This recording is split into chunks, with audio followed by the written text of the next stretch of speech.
Hello बच्चों, चलिए करते हैं worksheet number 58 for class 9 science and ये है आपकी 28 नवंबर की वर्कशीट। और आज का जो टॉपिक रहेगा वो है गुरुत्वाकर्षण पाठ से ही ले रहे हैं द्रव्यमान और भार। द्रव्यमान और भार में क्या अंतर होता है आज हम ये जानने वाले हैं। और काफ़ी बच्चों को कन्फ्यूजन रहती है, वो सोचते हैं कि द्रव्यमान और भार एक ही बात है, लेकिन ऐसा नहीं है, बिल्कुल भी नहीं है ऐसा। और इन दोनों में बहुत ज़्यादा अंतर होता है।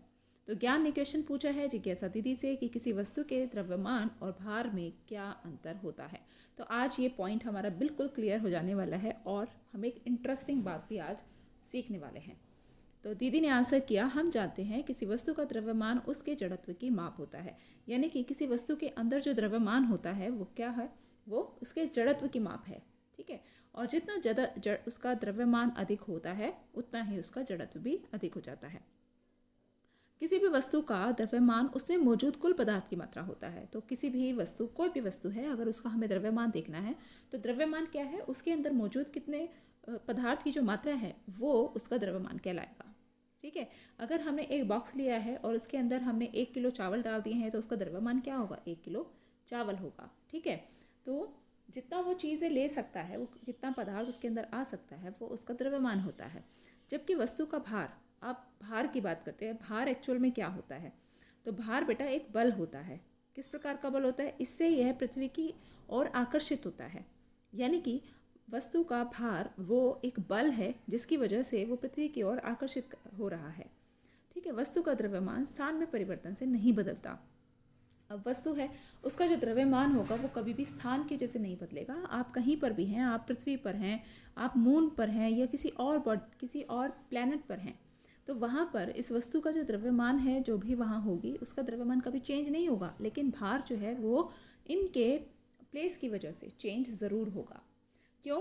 क्योंकि वो एक गुरुत्वाकर्षण बल की वजह से ही भार बनता है।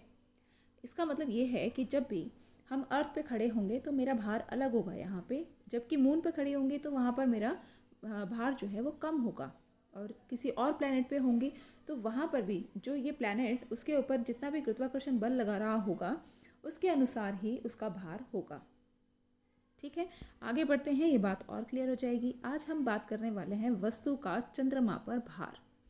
तो ये एक डेरिवेशन है यहाँ पर, वस्तु का चंद्रमा पर भार कितना होगा किसी भी वस्तु के लिए। तो फिर ये एक डेरिवेशन हमने सीख लिया, तो आगे हम कोई भी क्वेश्चन निकाल सकते हैं। तो इसको थोड़ा ध्यान से समझें क्योंकि इसके ऊपर क्वेश्चंस जो हैं वो बहुत ज़्यादा आते हैं। और इस वर्कशीट में भी आपको क्वेश्चन नंबर 2 जो है वो इसी से रिलेटेड पूछा गया है, यही समीकरण उसके अंदर लिखना है। तो इससे अच्छा है कि आप इसको अच्छे से समझ ही लें। तो यहाँ सबसे पहले हमने मान लिया कि हम जिस वस्तु का द्रव्यमान लेना चाह रहे हैं, जिस वस्तु का हम भार निकालना चाहते हैं चंद्रमा पर, उसका द्रव्यमान हमें ज्ञात है। ठीक है, उसका द्रव्यमान कितना है, उसका द्रव्यमान m है। तो मैंने मान लिया कि वस्तु का द्रव्यमान है स्मॉल m तथा उसका चंद्रमा पर भार मैंने सपोज कर लिया कि वो Wm है। ये मैं फाइंड आउट करूँगी। Wm यानी कि भार, वेट, और m लगा दिया है मून के लिए। ये जो डिनोशन हम करते हैं सिंबल्स की, वो इसलिए की जाती है ताकि इन द डेरिवेशन आपको कभी भी आप भूलेंगे नहीं कि मैंने किसके लिए डिनोट किया है। अब ये देखो, यहाँ प्रॉपर्ली डिनोट किया गया है कि जो वेट है मून पर, किसका हमने ले लिया है अब द्रव्यमान, उसका वस्तु का। मान लीजिए चंद्रमा का द्रव्यमान कितना है, तो वो हमने ले लिया है m से। ठीक है, मास होता है इंग्लिश में, इसलिए इसको हम m से डिनोट करते हैं। और जो ये स्मॉल m यहाँ पर लिखा है उसका मतलब है मून, और उसकी त्रिज्या कितनी है, rm है। अब यहाँ पे गुरुत्वाकर्षण के सार्वत्रिक नियम से, यानी कि जो यूनिवर्सल लॉ हमने किया था ग्रेविटेशन का, उसमें फोर्स जो होता है वो capital G into capital M into small m by radius square या d स्क्वायर यहाँ पे हम यूज़ करते हैं। तो बेटा यही नियम जो है हमने यहाँ यूज़ किया है। और ये देखिए Wm हमने निकाल लिया वस्तु का चंद्रमा पर भार, यानी कि Wm वो कैसे निकलेगा, सार्वत्रिक नियम से। ये डेरिवेशन आ गई Gmm यानी कि मास ऑफ द्रव्यमान, यहाँ पर ये किसका इस्तेमाल किया गया, चांद का, फिर वस्तु का, और फिर नीचे जो है r स्क्वायर त्रिज्या आ गई किसकी, चंद्रमा की। ठीक है, तो बीच में जो है ऐसे क्रॉस का निशान है वो मल्टीप्लिकेशन है, उसमें कंफ्यूज नहीं होना है। आगे देखते हैं, माना अब हमने मून पे तो निकाल लिया है, ये मून पर आ गया, लेकिन अभी हमें निकालना है अर्थ पर। तो सेम तरीके से अर्थ पर उसका वेट कितना होगा, वो सेम आ जाएगा आपका g और मास ऑफ अर्थ, क्योंकि m e लिख दिया मैंने, इसका मतलब है ये मास ऑफ अर्थ है।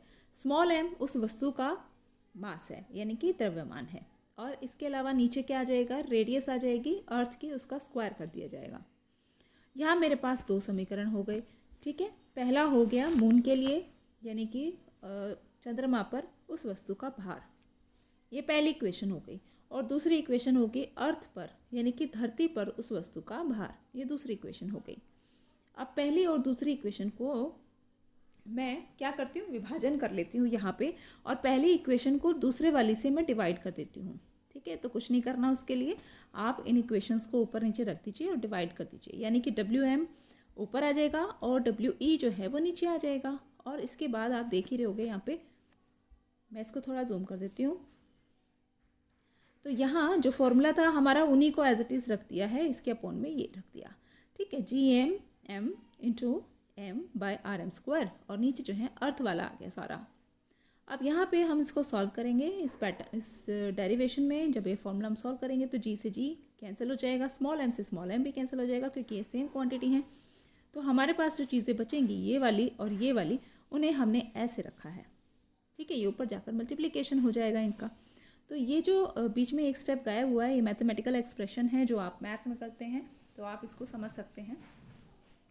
तो यहाँ पे अब मेरे पास आ गया मून का मास, ठीक है, यानी कि चंद्रमा का द्रव्यमान, यहाँ पर अर्थ की रेडियस या त्रिज्या हम बोलते हैं।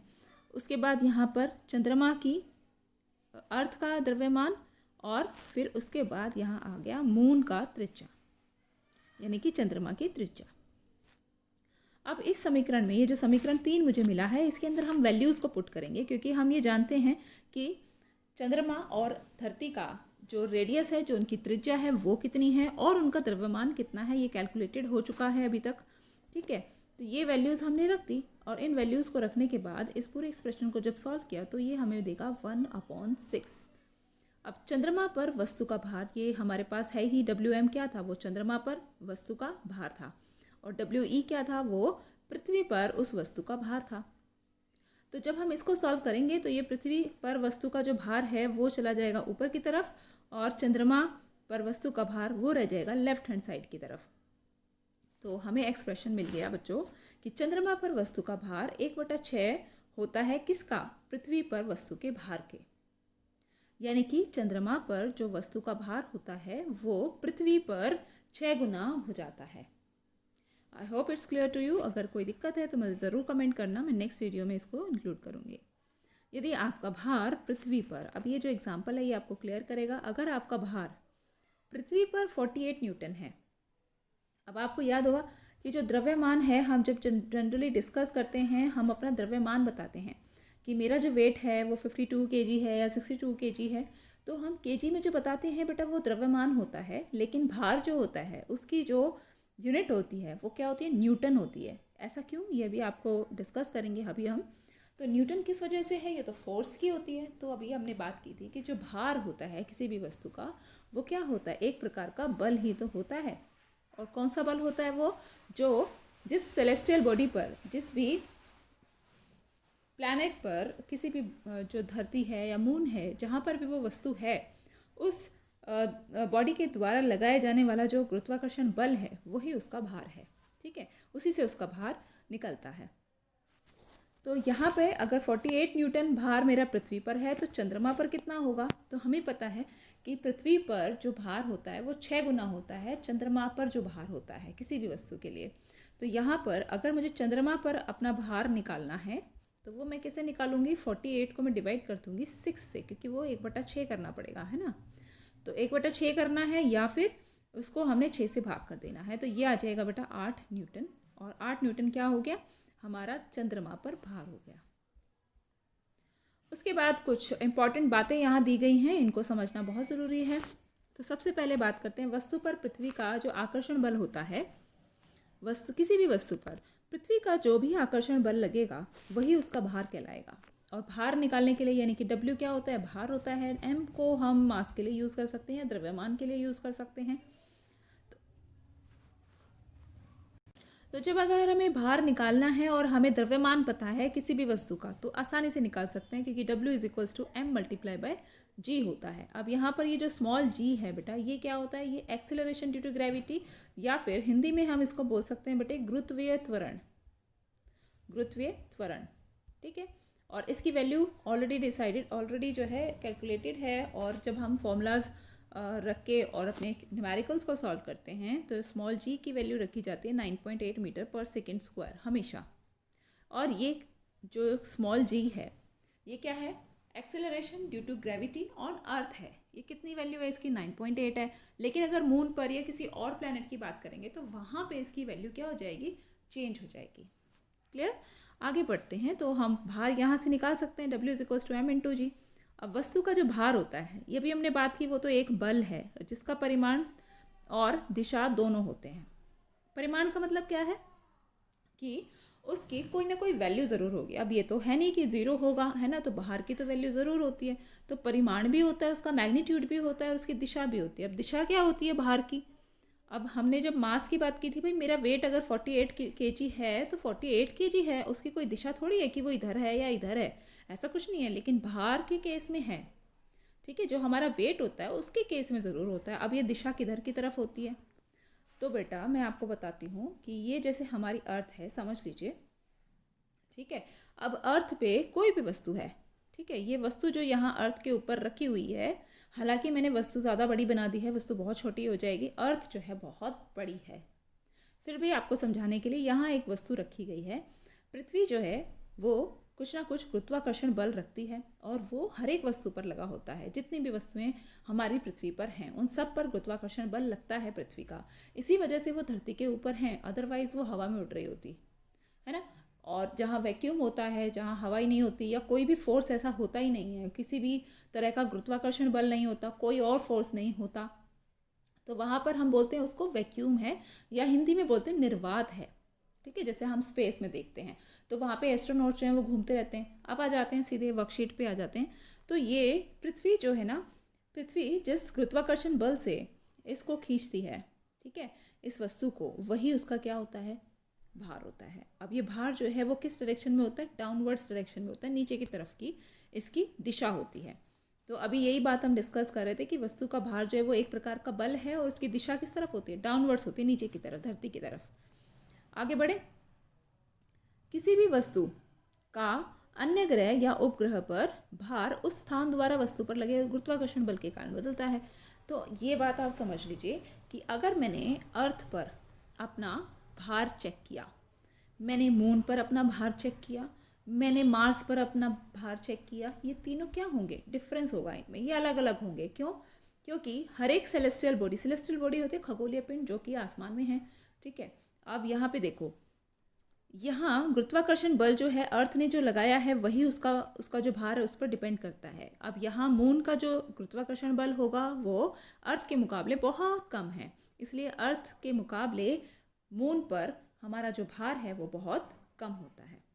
तो इसी प्रकार हर एक सेलेस्टियल बॉडी के अनुसार किसी ग्रह या उपग्रह के गुरुत्वाकर्षण बल के अनुसार ही उसका जो भार है, किसी भी वस्तु का भार, वो बदलता है। इवन हम बात करें कि पृथ्वी पर जो इक्वेटर और पोल्स होते हैं, तो इक्वेटर पर भी जो भार है उस वस्तु का वो पोल पर अलग होगा। ओके, तो प्लेस के अनुसार, जगह के अनुसार भार बदलता है, लेकिन द्रव्यमान नहीं बदलता है। क्लियर बच्चों? आगे बढ़ते हैं। अब बात करते हैं कि चंद्रमा का जो द्रव्यमान है वो पृथ्वी से कम है। चंद्रमा छोटा है पृथ्वी से, बिल्कुल सही बात है। और चंद्रमा का जो द्रव्यमान है वो भी धरती से बहुत कम है, धरती बहुत बड़ी है, ठीक है। अब जो चंद्रमा गुरुत्वाकर्षण बल लगाता है वो भी कम लगाता है, क्योंकि उसका खुद का जो मास है वो बहुत कम है। और यहाँ इसी पर क्वेश्चंस आ जाते हैं, ठीक है। आगे बढ़े। द्रव्यमान की इकाई क्या होती है? द्रव्यमान की इकाई केजी होती है। भार की इकाई न्यूटन होती है। न्यूटन फोर्स की भी यूनिट होती है, ठीक है। लेकिन जो भार है वो भी एक बल ही होता है, इसलिए उसकी जो इकाई है वो न्यूटन होती है। अब आपको एक एग्जांपल दिया गया है, आप समझ जाएंगे। 10 किलोग्राम यानी कि 10 केजी द्रव्यमान वाली किसी वस्तु का पृथ्वी पर भार कितना होगा? इसे निकालने के लिए मुझे फॉर्मूला यूज़ करना पड़ेगा W=m×g। यहाँ पर मुझे m पता है, यानी कि उसका द्रव्यमान पता है, वो दे रखा है हमको 10 किलोग्राम। मुझे g भी पता है, g की वैल्यू मुझे याद है, वो 9.8 मीटर पर सेकेंड स्क्वायर होती है। ये आपको याद भी हो जानी चाहिए, नहीं तो आप जब आप न्यूमेरिकल की प्रैक्टिस करते हो आपको खुद ब खुद याद हो जाती हैं ये वैल्यूज़। और भी बहुत सारी वैल्यूज़ हैं, ये याद हो जाती हैं। और ये क्वेश्चंस जब आपको न्यूमेरिकल जब आपके एग्ज़ाम में आते हैं तो वहाँ हिंट में भी आपको दिया गया होता है। आगे अगर इसको हम सॉल्व करेंगे तो इसकी जो वैल्यू आएगी 98 न्यूटन, ये मेरा क्या हो जाएगा, भार हो जाएगा। यानी कि जो चीज़ धरती पर 10 किलोग्राम द्रव्यमान रखती है उसका जो भार है वो 98 न्यूटन है। अब आ जाते हैं क्वेश्चंस पर। सबसे पहली बात, एक वस्तु का भार चंद्रमा पर पृथ्वी में से किस पर कम होगा, कारण स्पष्ट कीजिए। इंग्लिश मीडियम में जो क्वेश्चन था उसमें दिया हुआ था, यहाँ भार की जगह द्रव्यमान दिया हुआ था। ठीक है, अब यहाँ भार दिया हुआ है तो क्वेश्चन का आंसर बदल जाएगा, तो इसका आंसर लिखेंगे। क्वेश्चन नंबर 1 के आंसर के लिए आप यहाँ से लिख सकते हैं कि चंद्रमा का जो द्रव्यमान है वो पृथ्वी से कम है, इसीलिए चंद्रमा वस्तु पर कम गुरुत्वाकर्षण बल लगाता है और वस्तु का कोई भी वस्तु जो चंद्रमा पर है उसका भार भी कम हो जाता है। तो पृथ्वी और चंद्रमा में से कौन सी जगह पर भार कम होता है, तो वो है चंद्रमा। क्वेश्चन नंबर 2 कहता है किसी वस्तु के चंद्रमा पर भार को ज्ञात करने के लिए गणितीय सूत्र परिकलित कीजिए। यानी कि डेरिवेशन जो आपको दी गई थी, मैंने आपको पहले भी बोला कि ये आपको अच्छे से समझ लेनी है, तो ये जो डेरिवेशन है ये आपको पूरी लिखनी है। इसे आप लिख सकते हैं यहाँ तक, हो सके तो आप इसको नीचे तक ही लिख लें, यहाँ तक, क्योंकि ये एग्जाम्पल दिया हुआ है, आपको समझ आ जाता है इससे। अदरवाइज आप यहाँ तक इसको लिख सकते हैं। क्वेश्चन नंबर 2 का आंसर होगा। थर्ड क्वेश्चन, किसी भी ग्रह पर किसी वस्तु का भार कौन से कारक पर निर्भर करता है। तो किसी भी ग्रह पर किसी वस्तु का भार किस पर डिपेंड करता है, उस प्लैनेट के द्वारा, उस ग्रह के द्वारा लगाए गए गुरुत्वाकर्षण बल के ऊपर निर्भर करता है। तो आप इसमें आंसर लिख सकते हैं कि किसी ग्रह पर किसी वस्तु का भार उसके द्वारा लगाए गए गुरुत्वाकर्षण बल पर निर्भर करता है, और ये गुरुत्वाकर्षण बल कौन लगाता है, वह ग्रह ही लगाता है। आगे बढ़ते हैं। क्वेश्चन नंबर 4 जो है, यदि एक व्यक्ति का चंद्रमा पर भार 10 न्यूटन है तो उसका पृथ्वी पर कितना भार होगा। तो हमें ये पता है कि जितना भी भार चंद्रमा पर होगा, चंद्रमा पर भार जितना भी होगा वो पृथ्वी पर कितना होता है, पृथ्वी का 1/6 होता है। ठीक है, तो इससे हम निकाल सकते हैं कि अगर पृथ्वी पर भार निकालना है तो चंद्रमा पर जो भार है उसको 6 से गुणा कर दीजिए। तो अब क्वेश्चन का आंसर आप इजीली लिख सकते हैं कि यहाँ आप स्टेटमेंट लिखिए कि व्यक्ति का चंद्रमा पर भार कितना है, ये बराबर 10 न्यूटन है। अब आप लिख दीजिए नीचे पृथ्वी पर वस्तु का भार। पृथ्वी पर वस्तु का भार मैं यहाँ लिख देती हूँ, ये हो जाएगा बच्चों 6 गुना 10 न्यूटन। ठीक है, अब आ जाएगा आपको 60 न्यूटन, ये रहेगा आपका पृथ्वी पर भार। तो जिस वस्तु का भार 10 न्यूटन चंद्रमा पर था, अब पृथ्वी पर आकर उसका भार कितना, 60 न्यूटन। तो बेटा ये आपकी वर्कशीट थी, इसको करके फटाफट आपके टीचर्स को सबमिट कीजिए, अच्छे से समझ लीजिए। अगर नहीं समझ आता है तो आपको इसको रिपीट देख सकते हैं, या फिर मुझे कमेंट करके ज़रूर बता सकते हैं कि आपको ये वीडियो कैसी लगी और आपको क्या और चीज़ें चाहिए जो मैं आपको प्रोवाइड कर सकती हूँ और आपकी जो पढ़ाई है उसमें वो हेल्पफुल रहे। तो thanks for watching this video. Please share with your friends also and subscribe the channel for latest videos.